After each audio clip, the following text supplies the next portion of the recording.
یہ جو آیت میں نے آپ کے سامنے پڑھی ہے، اس کی جو پہلی آیت ہے یعنی آیت نمبر 54، اس کے بعد جو آیت نمبر 55، تو 55ویں آیت کا نام ہے آیہ ولایت، یعنی جس آیت کا مضمون ہی ولایت ہے، اور ولایت کا پہلا عنوان یعنی پہلی ولایت اللہ کی ہے، پھر ولایت دوسری رسول اللہ کی ہے، پھر ولایت تیسری علی کی ہے، یعنی اللہ نے اطاعت بھی 3 عنوانوں کے ساتھ یاد کی گئی ہے، یعنی 3 ہستیوں اور 3 وجودوں کا حکم ہے کہ ان کی اطاعت کی جائے۔ اطیعوا اللہ واطیعوا الرسول واولی الامر منکم، اللہ کی اطاعت کرو، رسول کی اطاعت کرو اور اولی الامر کی۔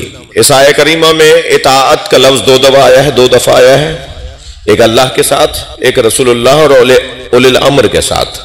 یہاں بھی 3 ہستیوں کی بات ہوئی ہے، یعنی اللہ کی بات ہوئی ہے، رسول اللہ کی بات ہوئی ہے اور اولی الامر کی بات ہوئی ہے۔ اچھا، کبھی اس نے قرآن مجید میں ہمیں حکم دیا ہے کہ اولی الامر کی اطاعت کرو، کبھی اس نے قرآن مجید میں ہمیں حکم دیا یا ایھا الذین آمنوا اتقوا اللہ وکونوا مع الصادقین، اے صاحبان ایمان تقوی پروردگار اختیار کرو اور سچوں کے ساتھ ہو جاؤ۔ تو کبھی اس نے کہا کہ سچوں کے ساتھ ہو جاؤ، کبھی اس نے کہا یا ایھا الذین آمنوا اتقوا اللہ وابتغوا الیہ الوسیلہ، اے صاحبان ایمان تقوی پروردگار اختیار کرو اور وسیلے کو تلاش کرو۔ کبھی اس نے کہا، توجہ چاہوں گا، کبھی اس نے کہا فَاسْأَلُوا أَهْلَ الذِّكْرِ إِن كُنتُمْ لَا تَعْلَمُونَ، اہل ذکر سے پوچھو اگر تم جانتے نہیں ہو۔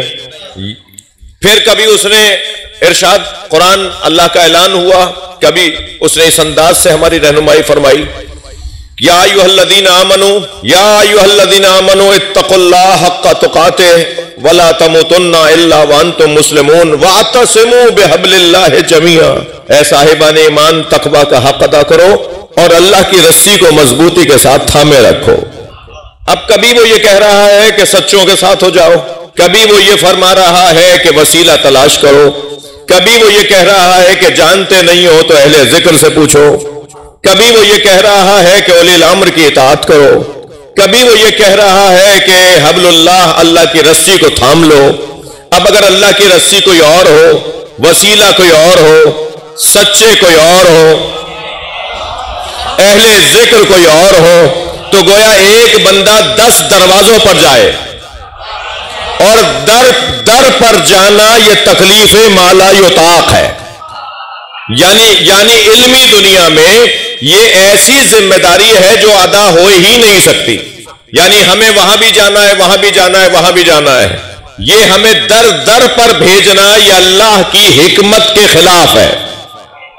توجہ چاہوں گا، میں پھر لفظ بدل کے کہتا ہوں، اپنی اس بات کو ذرا اور لفظ بدل کے کہتا ہوں، ہم سب فطری طور پر کمال طلب ہیں، کمال جو ہیں، ہمارے مزاج میں کمال طلبی پائی جاتی ہے۔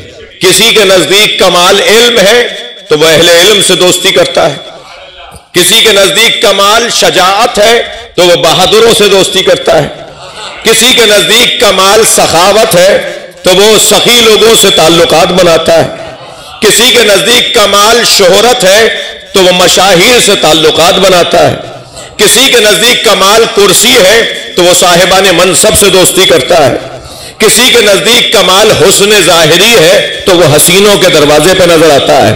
بھائی اللہ نہیں چاہتا تھا کہ لوگ در در کی ٹھوکریں کھائیں، ایک ہی گھر میں سارے کمال رکھ دیا۔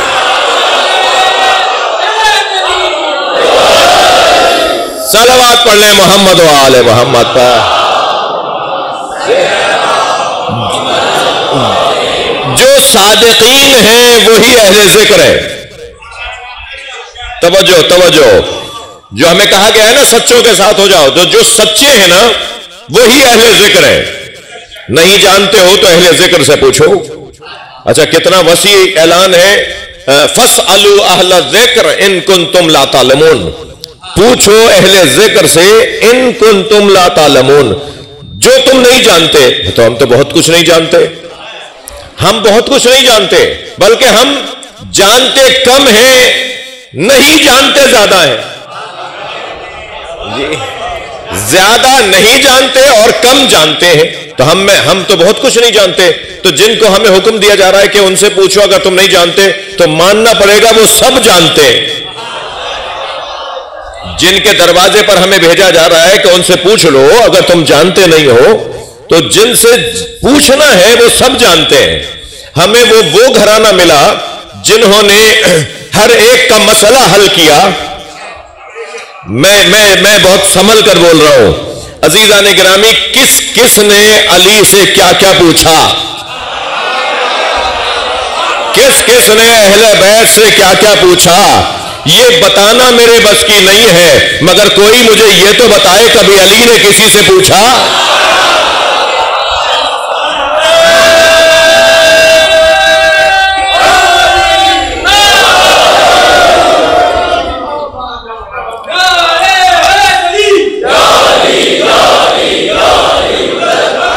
بھائی بہت واضح بات ہے. خواہ ہمیں کچھ مسائل میں الجھا دیا گیا، کچھ بحثوں میں مبتلا کر دیا گیا. کوئی مقایسہ ہی نہیں ہے مولا علی کے ساتھ. خواہ ایک بحث، ایک عنوان، ایک طریقہ لایا گیا، اس کا کوئی تعلق ہی نہیں ہے. خود مولا علی کے بارے میں اگر شخصیات سے پوچھا جائے کہ آپ فرمائیے کہ علی علم کے باب میں کس مقام پر ہے، تو کبھی ایک آواز آئے گی کہ لولا علی اللہ ہلکا، اگر علی نہ ہوتے تو میں ہلاک ہو جاتا. کبھی ایک آواز آئے گی لم تلد النساء مثل علی ابن ابی طالب، کائنات میں کوئی خاتون ہی نہیں ہے جس نے علی جیسا بچہ دنیا میں بھیجا. علمی اعتبار سے مولا علی کا کسی سے کوئی مقایسہ نہیں ہے. علی علی ہے. تو اب یہ جو کہا گیا کہ اہل ذکر سے پوچھو، تو پھر یہ بھی وہی ہو. یہ وسیلہ کون ہے جو اللہ تک پہنچانے کا ذریعہ ہے؟ یہ بھی انہی کو ہونا لازمی ہے. وہی وسیلہ ہو جن کے دروازے پر ہمیں بھیجا جا رہا ہے. تو سارے کمالات کا مجموعہ یہ گھرانہ، اور ہم سنی شیعہ الحمدللہ اس گھرانے سے اپنی محبت کا اظہار کرنا اپنے ایمان کا جزء لا ینفک مانتے ہیں. ہمارا ایسا عنوان ایمان ہے کہ جس کے بغیر ایمان مکمل نہیں ہے. تو یہ کمالات سے مزین، منور اور سجا ہوا گھرانہ، اس گھرانے کے لیے جو اعلان ہے وہ یہ ہے کہ ان کی ولایت میں آ جاؤ. تمہارا ولی اللہ ہے، تمہارا ولی اللہ کا رسول ہے، تمہارا ولی وہ ہے کہ جو ایمان لایا، جس نے زکوٰۃ ادا کی، جس نے نماز قائم کی، اور جس نے حالت رکوع میں زکوٰۃ دی. حالت رکوع میں زکوٰۃ دینے والا. تو یہ تین ولایتوں کا اعلان ہے. اور قرآن مجید میں لا الہ الا اللہ محمد الرسول اللہ علی ولی اللہ پر دلیل یہی آیت ہے. یہی آیت علی ولی اللہ تک کلمہ پڑھنے کی دلیل ہے. اس سے پہلے والی جو آیت ہے نا، آج 40 امام حسین کی مناسبت سے یہ مجلس ہے. عباس ٹاؤن کی یہ سالانہ ایک منظم اور مضبوط مجلس اعزا ہے. میرے بھائیوں نے مسلسل مولا کی بارگاہ میں اپنی حاضری رکھی.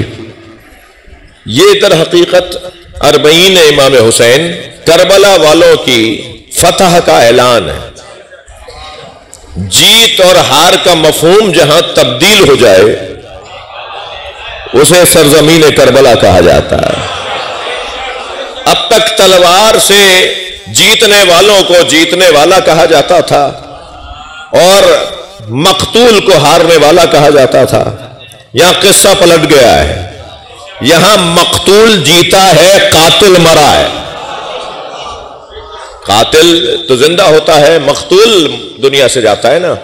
یہاں مفہوم بدل گیا ہے. یہاں مقتول جیت گیا، زندہ رہا، اور مارنے والا مرا، قاتل مرا ہے. یہاں مفہوم تبدیل ہو گیا.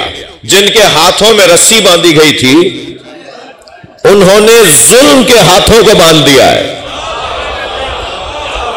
اب قیامت تک ظلم منہ چھپائے بیٹھے گا، اور ظلم سے ہر شخص نفرت کرے گا، اور مظلوم سے ہر فرد پیار کرے گا. یہ جن کے بابا نے کہا تھا نا کہ کونا للظالم خصما وللمظلوم عونا، ہمیشہ ظالم سے نفرت کرنا اور مظلوم سے پیار کرنا. جن کے بابا نے یہ کہا تھا کہ ظالم سے نفرت کرنا اور مظلوم سے پیار کرنا، ان کے بچوں نے عملی طور پر ایسا کر دکھایا کہ اب ظالم سے نفرت ہوگی اور مظلوم سے پیار ہوگا۔ ظالم سے نفرت اور مظلوم سے پیار، یہ کتنے زیادہ دو جملے تو ہیں، کتنی دیر لگتی ہے؟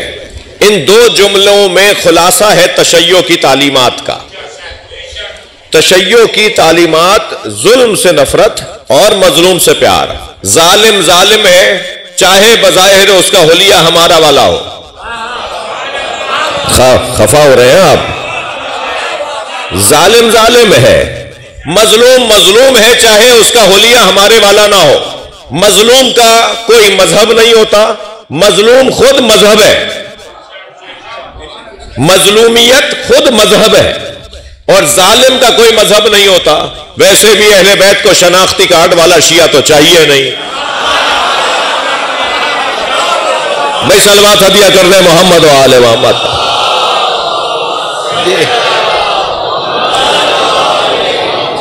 کردار والا شیعہ چاہیے جی، کردار والا شیعہ، ایسا مولائی جس کا کردار پکار کے بتائے کہ علی والا ہے۔ کسی کو کیوں بتانا پڑے کہ میں شیعہ ہوں؟ چال بتائے نا کہ علی والا جا رہا ہے، حلیہ بتائے نا کہ علی والا جا رہا ہے، فیصلے بتائیں کہ یہ حیدری ہے، اقدامات بتائیں کہ یہ حسینی ہے۔ ہمیں کیوں بتانا پڑے کہ ہم کون ہیں؟ کوئی ہم سے پوچھے تم کون ہو اور پھر ہم بتائیں ہم یہ ہیں، یہ کون سا ہنر ہے؟ وہ خود بتائے کہ یہ کون ہے۔ جس دشمن کو علی مارتے تھے اس کا جنازہ پکار کے کہتا تھا مجھے علی نے مارا ہے جی۔ میرے مولا عمودی مارتے تھے یا افقی؟ اس کے سر پر تلوار مارتے تھے اور اس کا دھڑ توڑتے تھے، یا افقی تلوار چلاتے تھے؟ دونوں دھڑ برابر کے کٹ کے گرتے تھے، ایک گرام ماشا تولا فرق نہیں ہوتا تھا۔ یعنی علی کی ضربت میں عدالت تھی۔ بھائی اگر تھکے بیٹھے ہیں تو جملہ کہہ رہا ہوں، علی کی ضربت میں، جس کی ضربت میں عدالت ہو اس کی حکومت میں کیسی عدالت ہوگی؟ خود بتایا جائے، خود پکار کر بتائے، اس کا وجود، اس کے اقدامات، اس کے فیصلے بتائیں کہ کون ہے، بتانا نہ پڑے۔ حضرت ابراہیم بت توڑ کر آئے، کسی نے دیکھا نہیں تھا کہ ابراہیم نے بت توڑے۔ کسی کی آنکھ پھوڑی، کسی کا کان کاٹا، کسی کی ناک کاٹی جی، کسی کا پیٹ پھاڑا، کسی کا گھٹنا پھوڑا، کسی کی ٹانگ توڑی۔ حضرت ابراہیم نے سارے بتوں کو توڑ تاڑ کے ایک بڑے بت کے گلے میں کلہاڑی لٹکا دی اور بڑے اطمینان سے گھر آ کے بیٹھ گئے۔ یہ جب واپس آئے تو انہوں نے بت خانے میں کیا دیکھا کہ بتوں کا تو یہ حال ہے، مگر ایک بت کے گلے میں کلہاڑی لٹکی ہے۔ کام بھی ہو تو ابراہیمی ہو، ہاں سلیقے سے ہو، طریقے سے ہو، کاریگری ہو۔ صلوات پڑھ لیں ذرا محمد و آل محمد۔ اب جب انہوں نے ایسا منظر دیکھا تو سب کہنے لگے یہ ابراہیم کا کام ہے، اور حضرت ابراہیم کو گرفتار کر کے لے آئے دربار میں۔ کہنے لگے ابراہیم یہ بت تم نے توڑے ہیں؟ تو حضرت ابراہیم نے فرمایا اسی نے توڑے ہوں گے جس کے گلے میں کلہاڑی لٹکی ہے۔ ہاں تو جیسے ہی حضرت ابراہیم نے فرمایا نا تو کہنے لگے وہ تو ناک پر بیٹھی مکھی نہیں جل سکتا۔ توجہ ہے؟ تو جیسے ہی انہوں نے کہا نا وہ تو ناک پر بیٹھی مکھی نہیں جل سکتا، تو حضرت ابراہیم یہی تو کہلوانا چاہ رہے تھے۔ تو جب یہ انہوں نے کہا تو حضرت ابراہیم فرمایا میں بھی تو یہی کہہ رہا ہوں، جو ناک پر بیٹھی مکھی نہیں جل سکتا وہ تمہارا خالق کیسے ہے، وہ تمہارا رب کیسے ہے؟ تو اب ابراہیم علیہ السلام کی بات سمجھ میں تو آ گئی، مگر کیا کریں عزیزو، جن لوگوں نے اپنی دنیا کو اپنے دین پر بھاری بنایا ہوا ہے۔ ہاں ہمارے اردو کا محاورہ ہے یہ، دین پر دنیا بھاری۔ دین پر کوئی چیز بھاری نہیں ہے۔ جس نے بھی دین پر کسی بھی چیز کو بھاری کیا ہے وہ رسوا ہوا ہے، بند گلی میں گیا ہے، وہ پریشان ہوا ہے۔ ہماری انا نہیں ہے، انا ہے تو اللہ، رسول اور علی کی ہے، ہماری کوئی حیثیت نہیں ہے۔ جس نے بھی اپنے دین کو کمزور رکھا اور اپنی دنیا کو قوی بنا لیا وہ پریشان ہوا، مشکل میں آیا، اس نے اصولوں سے ہاتھ اٹھایا۔ کیا کہنے لگے کہ سوچنے لگے کہ بات تو یہ صحیح کر رہا ہے، مگر جو بات صحیح کر رہا ہے اسے مان کیسے لیں؟ اتنے عرصے سے بت پرستی کر رہے ہیں، کیسے بتوں سے ہاتھ اٹھائیں؟ میرے بچوں جوانوں، بت پرستی کسی صنم کے آگے، کسی بت کے آگے خم و راست جھکنے کو اور کھڑے ہونے کو نہیں کہتے. بت پرستی عادتوں کے آگے مجبور ہونے کو کہتے ہیں. تھوڑا گردن ہلاؤ بھائی، بات جاری ہوتا ہے. جو اپنی عادتوں، صلوات پڑھ لیں ذرا محمد و آل محمد.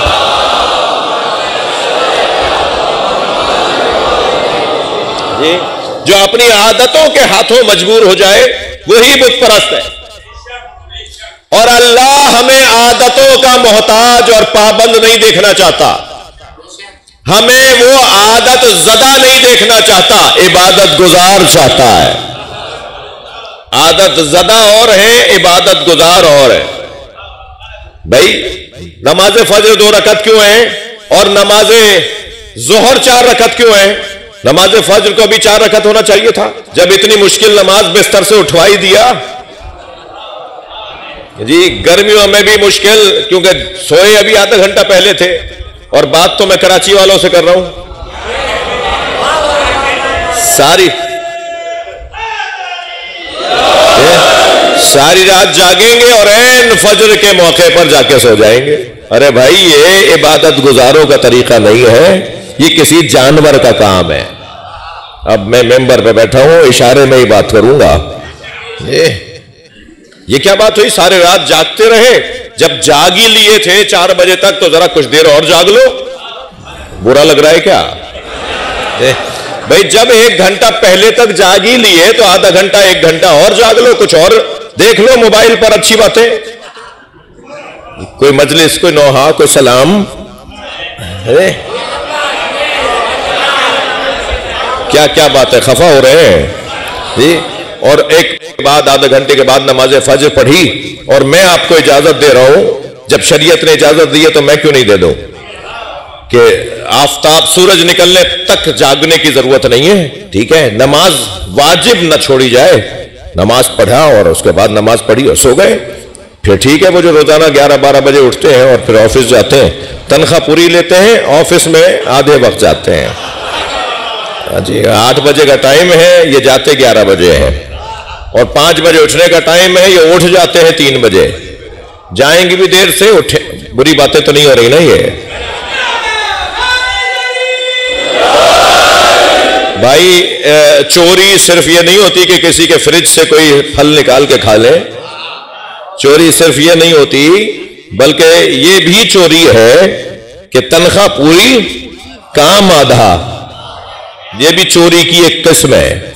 اور جس معاشرے کے اندر کام پورا نہ ہو اور تنخواہ پوری چاہیے ہو، اس معاشرے میں پھر ایسے ہی بل آتے ہیں جن بلوں کو دوبارہ بلوں میں بھیجنا ہے. کیا کریں، ماحول ہی ہے. صلوات پڑھ لیں ذرا محمد و آل محمد. ایک اور بلند صلوات نبی کی ذات پہ.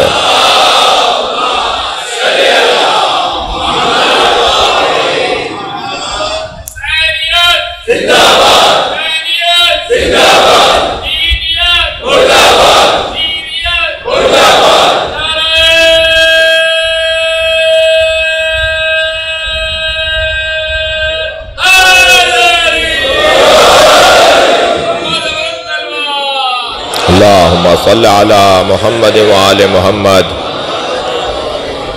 اب اللہ نے اگر ہمیں فجر کے لیے اٹھائی دیا، مؤذن کی اذان پر حکم ہے کہ اٹھو نماز پڑھو، وہ بھی آوازیں دے رہے ہیں کہ حی علی الصلاۃ، تو اب کچھ تو ان کا بھی احترام کرنا ہے نا جو اکیلے کھڑے اذان کہہ رہے ہیں. تو جب اٹھائی لیا تھا تو 4 رکعت پڑھوا لیتا. ٹھیک ہے، نہیں، مشکل ترین نماز اور سب سے کم رکعتیں. اور جو آفس کا ٹائم تھا وہ نماز زیادہ ہے، 4 رکعت نماز. اچھا، نماز ظہر اثر دھیمے لہجے میں، نماز مغرب اونچے لہجے میں، نماز فجر اونچے لہجے میں، یعنی جہری نماز، وہ اخفائی نماز. یہ کبھی اونچا بول کے پڑھو، کبھی دھیما بول کے پڑھو، کبھی 2 رکعت، کبھی 3 رکعت، کبھی 4 رکعت. یہ کیوں رکعتیں بدل رہا ہے وہ؟ اور ہر رکعت میں حتیٰ بولنے کا جو کیا بولتے ہیں والیوم، وہ بھی مختلف ہونا چاہیے کہ کس مقدار پر آپ کی آواز اونچی ہونی چاہیے اور کس مقدار پر آواز کو روکنا ہوگا. یہ کیوں کر رہا ہے اللہ ایسا؟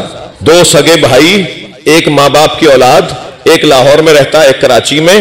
لاہور والا کراچی والے سے ملنے آیا، دونوں نے مصلے ساتھ ساتھ بچھائے، ایک 2 رکعت پڑھے گا، ایک 4 رکعت.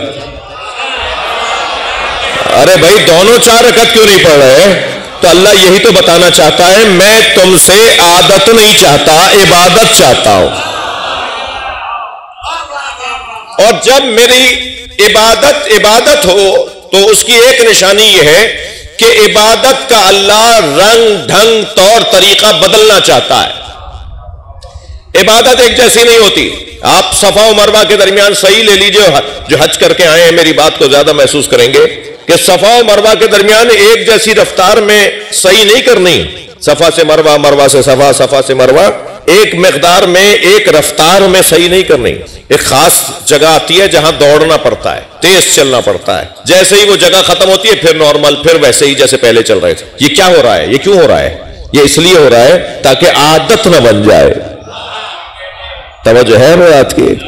تاکہ عادت نہ بن جائے. عادت نہیں دیکھنا چاہتا وہ، اس لیے کہ عادت انسان کو مجبوریوں کی طرف لے جاتی ہے، بند گلیوں میں لے جاتی ہے. اب آپ، یہ عزاداری عبادت ہے، یہ عزاداری ہماری عبادت ہے. تو اس میں لکھنؤ والے ایسے، اور آگرہ والے ایسے، اور پہرسر والے ایسے، اور حیدرآباد والے ایسے، اور راجستھان والے ایسے، اور سندھی ایسے، اور پنجابی ایسے، اور سرائکی ایسے نوحہ پڑھیں گے. یہ جو مختلف طریقے ہیں، کوئی کہہ سکتا ہے کہ سرائکیوں کے سرائکی نوحہ پڑھنے والوں کی عبادت کم ہے، پنجابی پڑھنے والوں کی زیادہ ہے؟ کوئی کہہ سکتا ہے کہ پنجابیوں کی عبادت نوحہ خوانی زیادہ ثواب ہے، اردو پڑھنے والوں کا ثواب کم ہے؟ یہ مختلف رنگ کیوں ہیں؟ تاکہ عادت نہ بننے پائے. ساری نوحہ خوانی تمہاری عبادت ہے. صلوات پڑھنے محمد و آل محمد پر. وہ جو ذکر امام ہو رہا ہے وہ بھی عبادت ہے، اور جو یہ ذکر امام ہو رہا ہے یہ بھی عبادت ہے. کہیں تمہیں طریقوں کے اندر اور انداز کے اندر اپنے آپ کو تقسیم مت کر لینا. 2 ہاتھ کا ماتم کرنے والوں کو زیادہ ثواب اور 1 ہاتھ کا ماتم کرنے والوں کو کم ثواب. ایسا تو نہیں ہے نا؟ جو سوزی ذاکروں کے ساتھ، بازوؤں کے ساتھ سوزخانی کرتے ہیں اور ذاکری کرتے ہیں ان کا ثواب زیادہ، اور جو تنہا بیٹھ کر مصائب پڑھتا ہے اس کا ثواب کم. ایسا تو نہیں ہے نا؟ تو پھر جب ایسا نہیں ہے، کیوں نہیں ہے؟ تاکہ ہمیں ہم تاکہ عادتوں کا شکار نہ ہو جائیں. اس کی بھی عبادت ہے، ہماری بھی عبادت ہے. جیسے میں اپنی عبادت کو عبادت سمجھ رہا ہوں، ایسے دوسری کی عبادت کو بھی عبادت سمجھو. عزیزان گرامی یاد رہے، عزاداری ہماری عبادت ہے، اور عبادت میں جو چیز رکھنا ڈالتی ہے وہ دوسرے عبادت گزار کی مخالفت ہے. توجہ چاہوں گا. میں اگر اس صف میں کھڑا ہو کر نماز پڑھ رہا ہوں تو پچھلے والی صف کے نمازی کے خلاف بولوں تو نہ معلوم میری نماز بھی ضائع، اس کی عبادت بھی عبادت، میری عبادت بھی عبادت، میرا ماتم بھی عبادت، اس کا ماتم بھی عبادت. تھکے نہیں ہے تو جملہ کہو. اگر کوئی باہر سے آ کر ماتم کر رہا ہے تو اس کی عبادت، اور میں میزبانی کر کے عبادت کر رہا ہوں تو یہ بھی عبادت. صلوات پڑھ لیں محمد و آل محمد پر.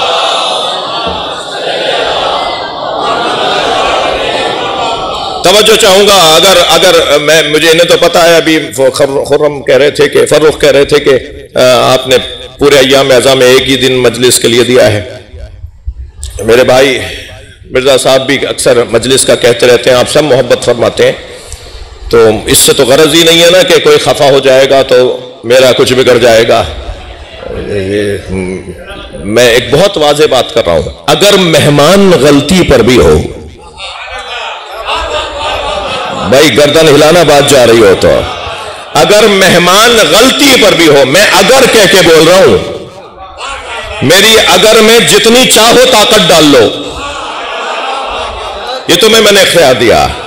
میرے اگر میں جتنا چاہو طاقت ڈال لو، جتنا زور ڈال لو، اگر مہمان غلطی پر بھی ہو تو میزبان کا کام یہ ہے کہ شربت پلائے.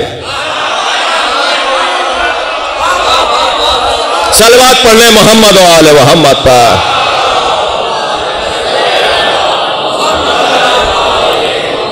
بلند صلوات ہدیہ کریں نبی اور آل نبی پر.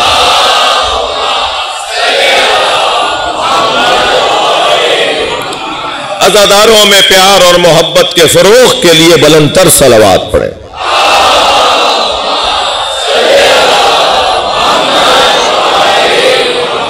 ماتمداروں میں فراغ دلی کے لیے بلند تر صلوات پڑھیں.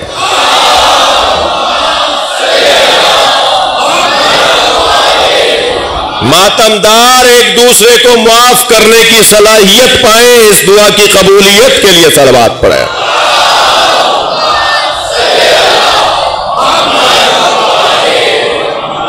بلند صلوات پڑھیں نبی کی ذات پر.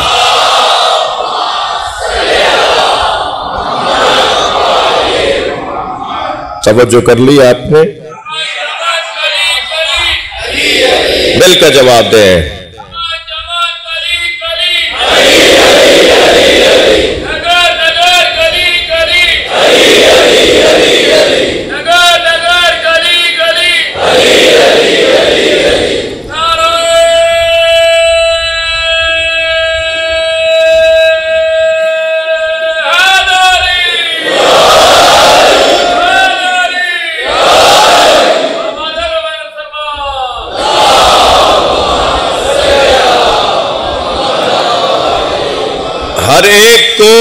ہر ایک کو ہر کام نہیں دیا جاتا.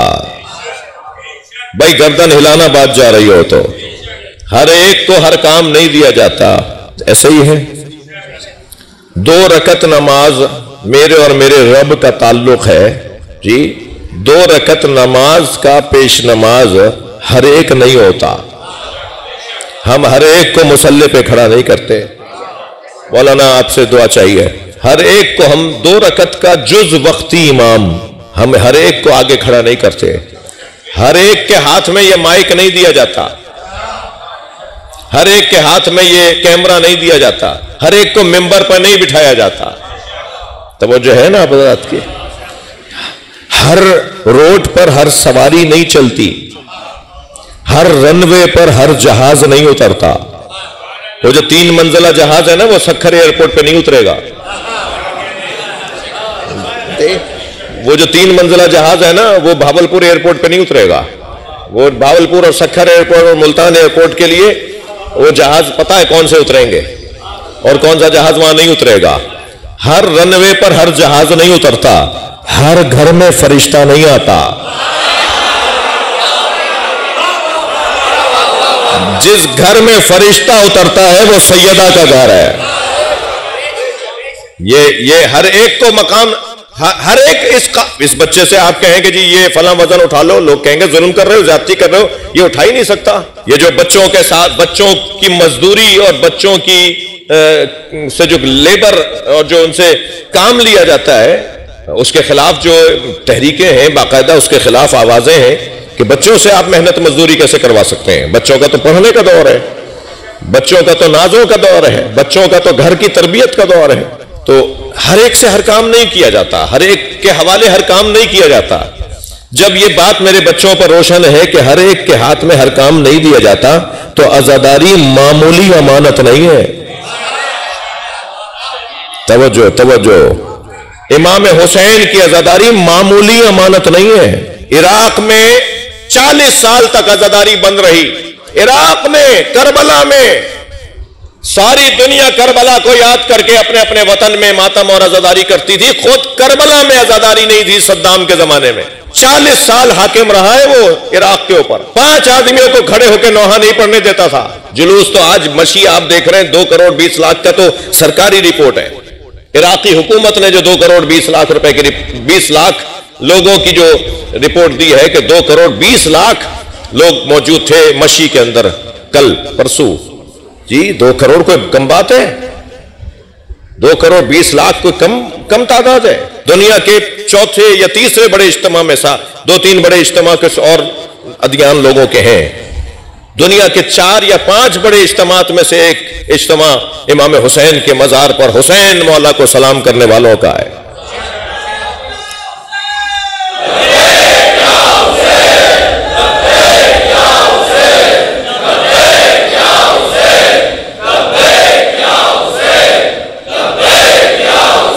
بلند تر صلوات۔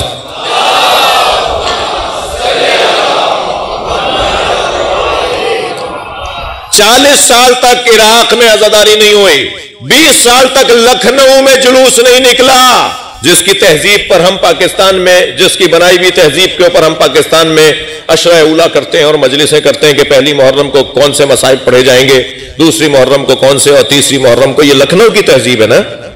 یہ 20 سال تک لکھنؤ میں جلوس نہیں نکلا۔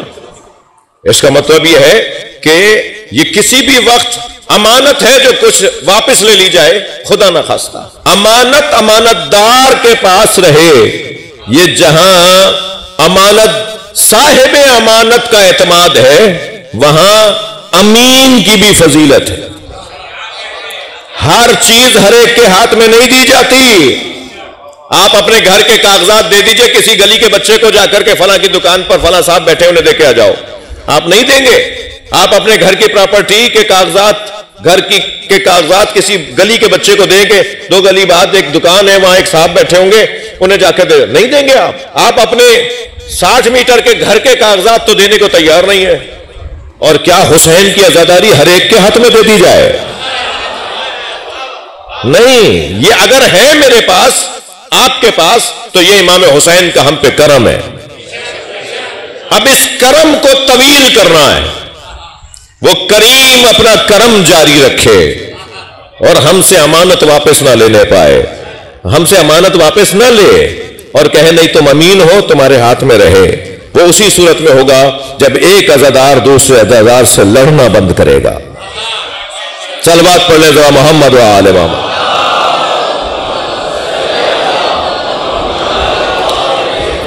اچھا لگا ہو یا برا لگا ہو، دونوں صورتوں میں صلوات پڑھیں۔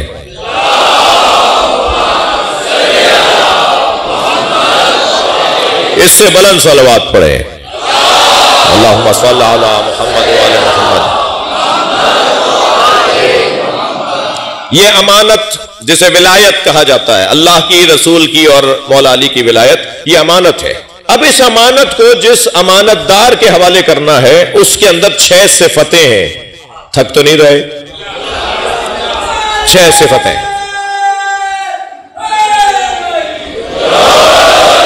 اس امانت دار میں 6 نشانیاں ہیں، 6 صفتیں ہیں۔ وہ 6 صفتیں بیان کر دوں تاکہ میں اپنے آپ کو سمجھوں، پہچانوں کہ کیا میں امانت داری کے قابل ہوں۔ سب سے پہلی صفت، یحبہم، اللہ ان سے محبت کرتا ہے۔ اچھا، یہ تو مولانا اعلان ہو گیا، دعویٰ کر دیا آپ نے، پرچہ لگا دیا آپ نے، اسٹیکر چھاپ دیا، کارڈ چھپوا لیا کہ اللہ محبت کرتا ہے۔ دلیل کیا ہے کہ اللہ محبت کرتا ہے؟ اللہ جس سے محبت کرتا ہے اسے پریشانیوں میں مبتلا کرتا ہے تاکہ وہ مضبوط بن جائے۔ جتنا وہ مضبوط بنے گا اتنا وہ معاشرے کی سربراہی کرے گا۔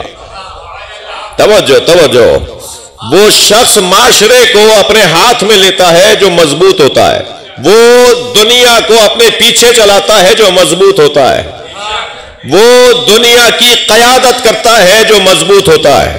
جو کمزور ہوتا ہے وہ دنیا کے پیچھے چلتا ہے، جو مضبوط ہوتا ہے وہ اپنے پیچھے دنیا کو چلاتا ہے۔ میں اور آپ جس دروازے پر بیٹھے ہیں وہ گھرانہ ہمیں پیغام یہ دیتا ہے کہ زمانے کو موڑ کر نہ دیکھا کرو، موڑ کر دیکھا کرو۔ توجہ ہے؟ یحبہم، اللہ ان سے محبت کرتا ہوگا۔ یا ایھا الذین آمنوا من یرتد منکم عن دینہ فسوف یأتی اللہ بقوم، اے صاحبان ایمان اگر تم دین سے پھر گئے تو پھر اللہ ایک اور قوم کو لے آئے گا جن کے اندر یہ 6 صفتیں ہوں گی۔ پھر جن میں یہ 6 صفتیں ہوں گی ان کے لیے کہا جا رہا ہے کہ تمہارا ولی اللہ ہے، اللہ کا رسول ہے، اور وہ جو صاحب ایمان ہے، اور وہ کہ جس نے نماز قائم کی اور حالت رکوع میں زکوٰۃ دی۔ اب یہ 3 ولایتیں اسے ملیں گی جس کے اندر یہ 6 صفتیں پائی جائیں گی۔ پہلی صفت، یحبہم، اللہ ان سے محبت کرتا ہوگا۔ اللہ کی محبت کا تقاضا ہے کہ اللہ جس سے محبت کرتا ہے اسے پریشانیوں میں مبتلا کرتا ہے، اور پریشانیوں میں جب اللہ ہی نے مبتلا کیا ہو تو پھر وہ اللہ کو چھوڑ کر تو جاتا نہیں ہے، وہ مضبوط ہو جاتا ہے، اور جو مضبوط ہو جاتا ہے پھر وہ قیادت کرتا ہے، عزیزو فرد قائد بنے، فرد قائد بنے، یہ بہرحال بڑا ہنر ہے، مگر اہل بیت اپنی پوری امت کو، اہل بیت اپنی پوری قوم کو قائد دیکھنا چاہتے ہیں، یعنی پوری قوم قوموں کی قیادت کرے۔ مجھے گھبراہٹ سی ہو رہی ہے کہیں غلط فہمی نہ ہو جائے کہ مولانا آج کہہ رہے ہیں کہ سب قائد بن جاؤ۔ جی ہر گلی میں قائد، ہر گلی میں لیڈر۔ جی شیعہ قوم میں کوئی کارکن ہے کہ نہیں؟ شیعہ قوم میں سارے قائد ہیں۔ میری مراد ہرگز یہ والی نہیں ہے، میری مراد یہ ہے کہ پوری قوم قوموں کی قیادت کرے، لوگ ہمیں دیکھ کر اپنا قبلہ ٹھیک کریں۔ توجہ بڑھائیے گا، لوگ ہمیں دیکھ کر اپنا قبلہ سیدھا کریں، لوگ ہماری وجہ سے بہتر مسلمان بنے، لوگ ہماری وجہ سے بہتر انسان بنے، لوگ ہمیں کہیں مسلمان ہو تو ایسا ہو جیسے علی والے ہو۔ یحبہم، اس کا نتیجہ یہ ہے کہ جو پریشانیوں، اب پوری قوم پریشانیوں میں رہتی ہے یا نہیں؟ سب سے زیادہ جو قوم پریشانیوں میں رہتی ہے وہ کون سی قوم ہے؟ علی ولی اللہ پڑھنے والے، جو مولا علی کا کلمہ اللہ اور اللہ کے رسول کے بعد علی ولی اللہ پڑھنے والے لوگ ہیں، وہ سب سے زیادہ پریشانیوں میں رہتے ہیں، سب سے زیادہ پریشانیوں میں۔ سب سے زیادہ پریشانیوں میں رہنے والی قوم سب سے زیادہ مضبوط نظر آتی ہے۔ بھائی تھوڑی گردن ہلاؤ، بات جا رہی ہے تو حزب اللہ کو آپ دیکھ لیجئے، اسلامی جمہوری ایران کو دیکھ لیجئے، عراق کی سرزمین کو دیکھ لیجئے، اور پاکستانی شیعہ کسی سے پیچھے نہیں ہے۔ الحمدللہ ہمارے ہاں کردار، معاملات، معاملہ فہمی، سمجھداری، ہوشیاری، بصیرت ہر قوم سے زیادہ نہیں صحیح تو کم بھی نہیں ہے۔ صحیح ہے، میں تو زیادہ کا قائل ہوں، بس ہم اس زیادہ قابلیت کو جوڑ نہیں پا رہے، اس لیے ہم ممتاز نہیں ہو رہے۔ ہاں وہ یہ جو صلاحیتیں ہیں نا، انہیں اگر ہم جوڑنے میں کامیاب ہو جائیں تو پھر ہم عراق اور ایران والوں سے، لبنان والوں سے زیادہ آگے ہیں، زیادہ آگے ہیں، سمجھداری، معاملہ فہمی، بہت ساری صلاحیتوں میں۔ لیکن میری مراد ان کو کم دکھانا نہیں ہے، ان کے بڑے کارنامے ہیں، انہوں نے بڑے کارنامے انجام دیے ہیں۔ میں جو کہہ رہا ہوں اللہ کرے وہی بات میری منتقل ہو۔ یحبہم، پہلی صفت، اللہ ان سے محبت کرتا ہے، اور اللہ کی محبت کا تقاضا ہے پریشانیاں، مشکلات، اور سب سے زیادہ مشکل میں رہنے والی قوم شیعہ قوم۔ آئے دن کوئی نہ کوئی شوشہ، آئے دن کوئی نہ کوئی مسئلہ، اور الحمدللہ مسئلے سے نکلنے کا ہنر بھی عزاداری بتاتی ہے۔ اہل بیت کی تعلیمات سے ہمیں مسئلے سے نکلنے کا ہنر آتا ہے۔ تو اب الحمدللہ یہ تو بہت چھوٹی سی چیز ہے، یہ متنازع ترمیمی بل، پورا نام کیا ہے؟ بولو متنازع، تاکہ متنازع رہے۔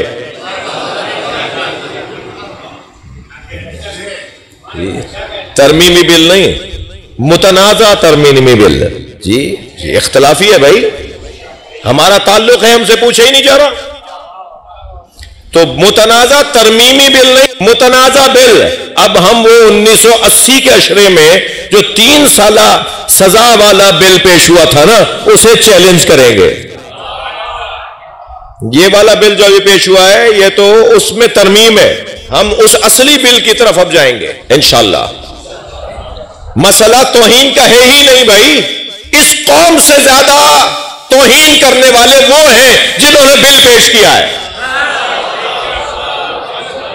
مسئلہ توہین کا ہے ہی نہیں، مسئلہ شیطنت کا ہے، مسئلہ کچھ اور ہے، مسئلہ فرقواریت کا ہے، مسئلہ پاکستان کے عدم استحکام کا ہے، مسئلہ پاکستان کی سالمیت کا ہے، مسئلہ مسلمانوں میں انتشار کا ہے، مسئلہ ہندوستان کو خوش کرنے کا ہے۔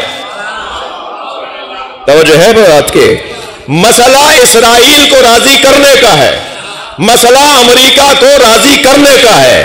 مگر یاد رہے جب تک شیعہ قوم کا یہ چھوٹا سا بچہ بھی زندہ ہے، اس ملک میں ہم کوئی ایسا قانون پاس نہیں ہونے دیں گے جو مسلمانوں کو اختلافات میں ڈالتا ہو۔ لبیک یا حسین،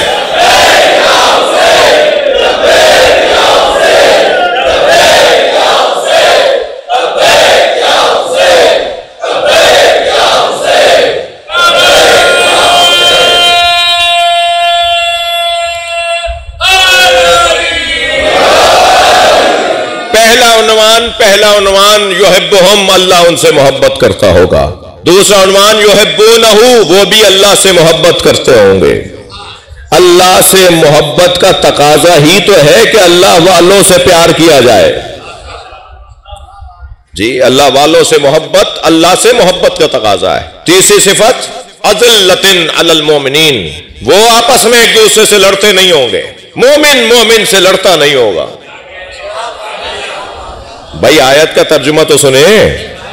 مومن مومن سے اکڑ کر بات نہیں کرے گا. مومن مومن سے بازو آستینے لوٹ کر بات نہیں کرے گا.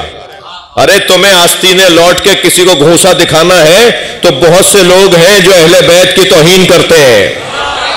بہت سارے لوگ ہیں اس ملک کے اندر جو پاکستان کی سالمیت کے دشمن ہیں، اور اس ملک میں تو آپ قانون ہاتھ میں لینے کی اجازت ہی نہیں رکھتے، کہیں پر بھی نہیں رکھتے، مگر اتنا ضرور رکھیں کہ اگر لڑنا بھی ہے تو اس سے لڑنا ہے جو علی کا دشمن ہو. آپس میں نہیں لڑنا. اذلۃ علی المؤمنین، مومنین کے سامنے خاکساری کے ساتھ. اعزۃ علی الکافرین، مگر یہ مومنین کے سامنے جھکنا کہیں عادت نہ بن جائے. کافروں سے اکڑ کر بات کریں گے. آنکھوں میں آنکھیں ڈلیں گی تو اسرائیل کے ڈلیں گی. جی آنکھوں میں آنکھیں ڈال کر بات کریں گے تو اس کے آنکھوں میں آنکھیں ڈالیں گے جو پاکستان کا دشمن ہے، جو ہمارے وطن کا دشمن ہے. ہم اس کی آنکھیں نکال لیں گے. اپنی توانائیاں ساری اپنے وطن کے دشمن کے خلاف نکالنی ہے. اپنی توانائیاں آپس میں خرچ نہیں کرنی. یہ قرآن پڑھ رہا ہوں میں، یہ قرآن کی آیت کی تشریح اور تفسیر ہو رہی ہے.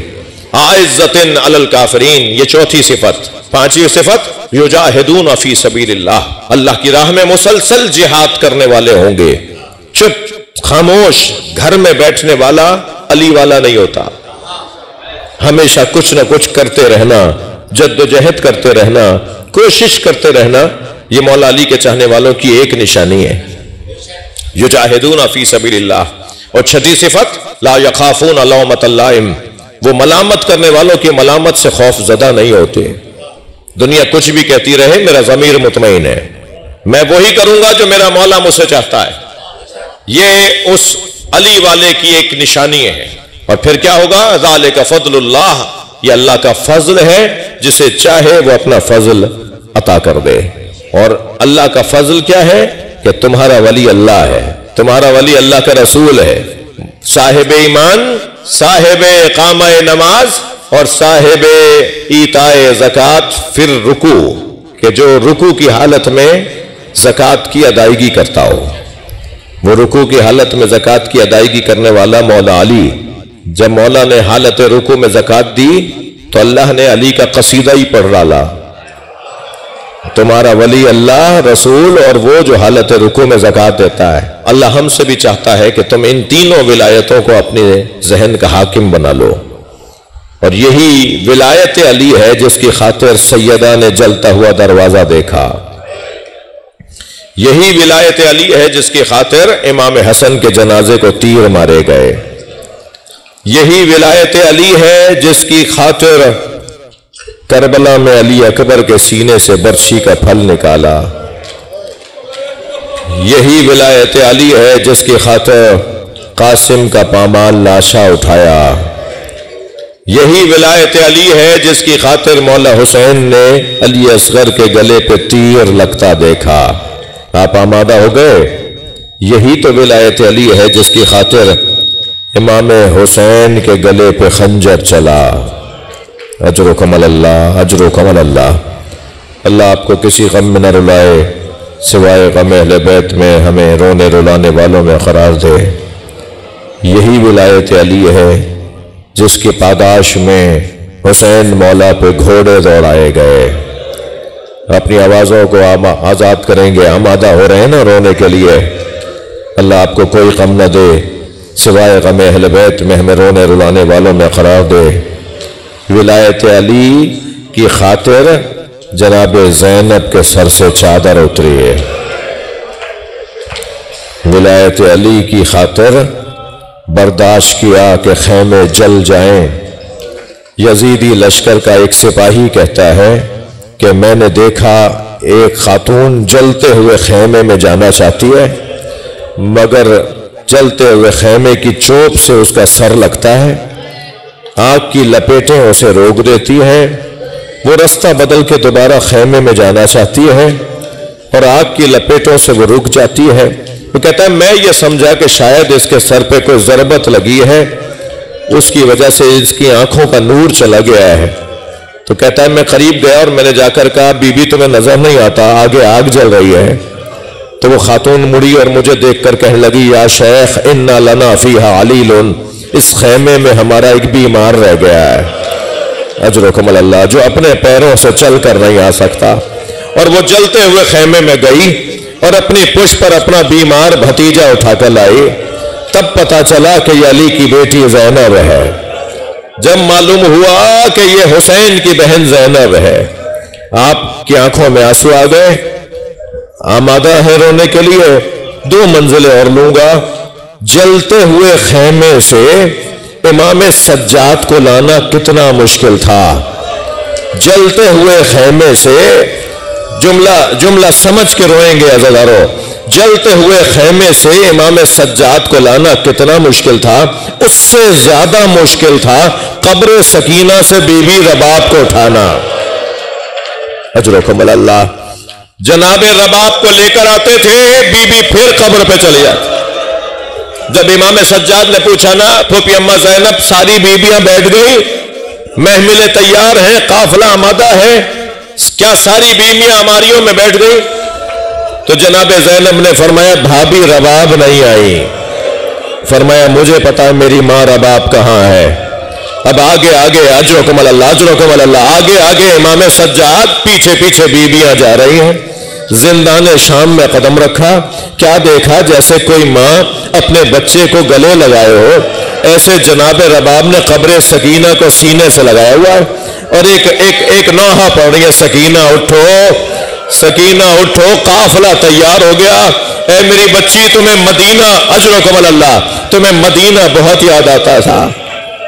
جناب زینب نے آواز دے کر کہا بھابی چلیے، تو کانپتی ہوئی آواز میں فرمایا زینب میرا مدینے میں کون ہے؟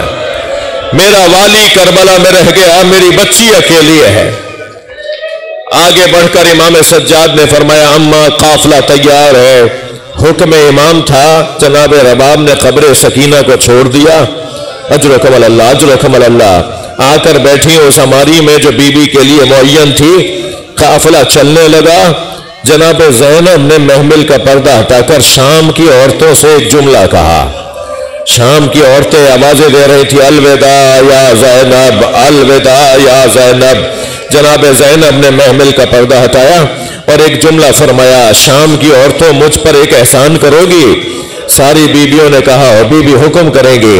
اشارہ کر کے کہا ہماری سکینہ کو اکیلا نہ چھوڑنا، اجرکم اللہ، ہماری سکینہ کو اکیلا نہ چھوڑنا۔ اللہ آپ کو شام جناب سکینہ کی قبر پر لے جائے۔ اب جب آپ جائیں نا تو جالی سے قبر کو ضرور دیکھیے گا۔ آج بھی شام کے دیہات کی عورتیں کھلونے لا کے ڈالتی ہیں، گڑیاں لا کے ڈالتی ہیں اور ایک نوحہ پڑھتی ہیں تمہاری پھوپھی سے وعدہ کیا تھا۔ اجرکم اللہ، مجلس ہو گئی، گریا ہو گیا، بس ایک منزل اور آگے آ جائیے۔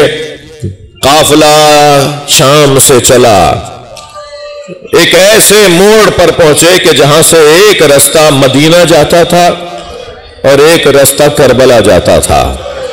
بی بی نے آواز دے کر پوچھا زین العابدین یہ راستہ کہاں جا رہا ہے؟ فرمایا اماں یہ کربلا جا رہا ہے۔ تو ایک رونے کی آواز بلند ہوئی اور فرمایا زین العابدین میں پہلے کربلا جاؤں گی۔ میری بی بی نے قافلے کا رخ کربلا کی طرف موڑ دیا۔ محملیں ہماریاں رو رہے ہیں نا آپ، 63 محملوں پر قافلہ مدینے سے چلا تھا، 3 ہماریوں پر واپس جا رہا ہے۔ آل رسول کربلا میں رہ گئے۔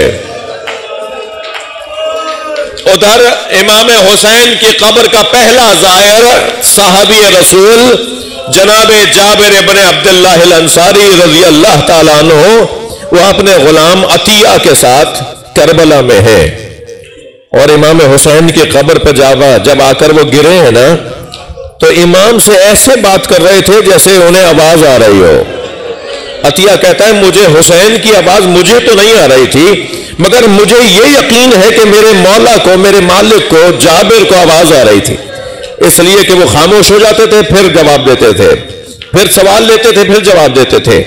ابھی قبر پر بیٹھے وہ بات کر رہے تھے حسین سے کہ مجھے کہا دور جا کے کھڑے ہو جاؤ، میں اپنے مولا سے کچھ باتیں کرنا چاہتا ہوں. اچانک چونک کر کھڑے ہوئے اور آوازیں دینے لگے عطیہ قریب آؤ. تو میں قریب آیا تو مجھ سے کہنے لگے مجھے دور لے جاؤ اور دیکھو کیا اس طرف سے کوئی قافلہ آ رہا ہے. میرا دل کہتا ہے کہ قبر حسین سے مولا حسین کی آواز آئی، اے جابر میری بہن زینب آ رہی ہے، اے جابر میری بچیاں آ رہی ہیں. جابر دور چلے گئے، کہا ہاں مولا کچھ کالے علم آتے دیکھ رہا ہوں. وہ کالے علم جب کربلا کی حدود میں داخل ہوئے تو جناب زینب نے اونٹ بٹھانے کا انتظار نہیں کیا. اجرکم اللہ، اجرکم اللہ.